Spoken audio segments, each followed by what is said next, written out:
Hey guys, Dahan here, the Activator, and I wanted to talk to you today about the double-edged sword that cuts both ways. Everybody has a double-edged sword that cuts both ways, and if you're not careful, it's going to get you. So let me tell you the story about a guy who I had the pleasure of meeting, and for the sake of this video, I'm going to call him Super Black Conscious. So you might know where I'm going with this. So this guy, I met this guy outside on the street one time, and it was because of a comment that he called. He saw that I was Muslim, and he called out some kind of comment. I don't remember exactly what he said, but it started the discussion, and because he was coming at me and basically attacking me for what he thought I believed in, for what he thought I stood for. And this super black conscious person was going to change my thinking around and lift me up to a higher place and, you know, do his part in evolving us as a people or whatever it is that he thought that he was doing. But here's the thing, though. He was just by himself. He had not established anything. He hadn't built anything. He had no institutions to his credibility. There was nothing that he could point to in the world that was an establishment that he was responsible for producing. And so really all it was just talk.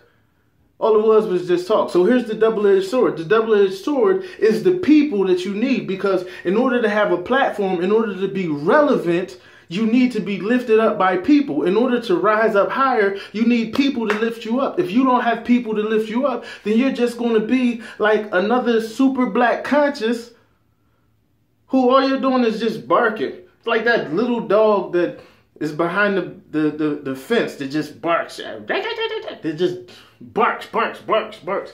Little man syndrome. Just that little dog that just barks.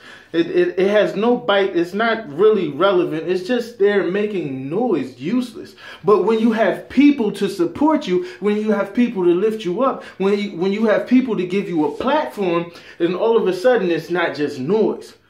All of a sudden there's power. All of a sudden there's influence. All of a sudden people have to take you more seriously because you have more influence. Okay, so you need people. And the double-edged sword, the fact of the matter is, you need people, but you don't need those people. Those people being typically the people who you think you need.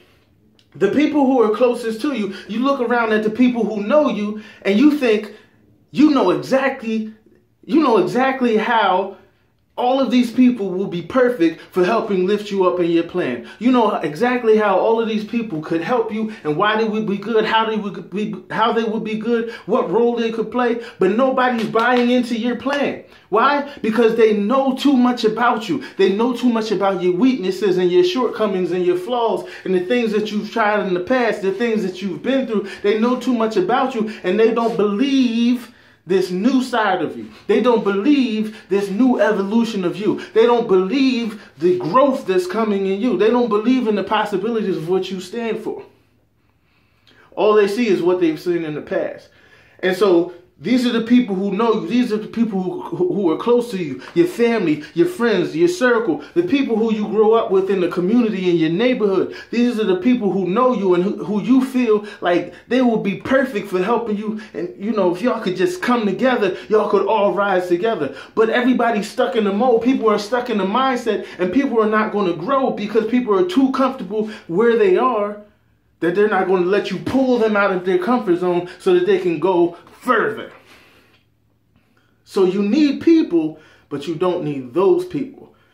What you're doing is you're unrefined. You're like a piece of gold, but you're unrefined. You still have all of the impurities attached to you. And when you start separating yourself from people, when you start demanding more and you start rising to a higher degree of excellence and pushing for more, then people are going to put up resistance, and people are going to discourage you, and people are going to come at you, and you're going to feel the pressure. That's the fire, and you have to walk through that fire in order to get to the destiny that you need to go to.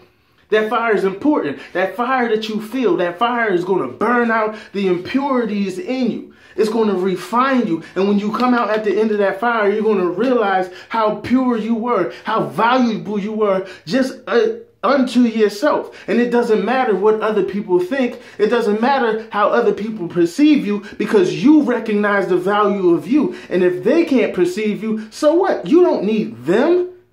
You know how valuable you are. Go find some people who can recognize your value. And let yourself be lifted up by the people who can recognize your value. And then maybe you can come back and pick them up along the way if there's anything to be got out of them. You know, excuse me. So that's it. You need people, but you don't need those people. Any people. When you know your value and you know your worth, it doesn't matter which. You don't need any. You don't have to be dependent on any personalities or any groups. You can do whatever you're going to do. Set it up. Find the people who can appreciate what you have, and you build with them upon, the value that you bring. That's it. Okay? And if they don't recognize it, go find somebody else. But never decrease, never diminish your worth, because you're gold. And you're worth it. Okay? We coming. All right, so that's my thoughts. That's my message for today. I have a newsletter. I'm giving out tons of tips, strategies, hacks, etc. Shoot me a private message. Give me your email address, and I'll make sure that you get onto that no cost. That's it. Until the next one, I'll see you guys later.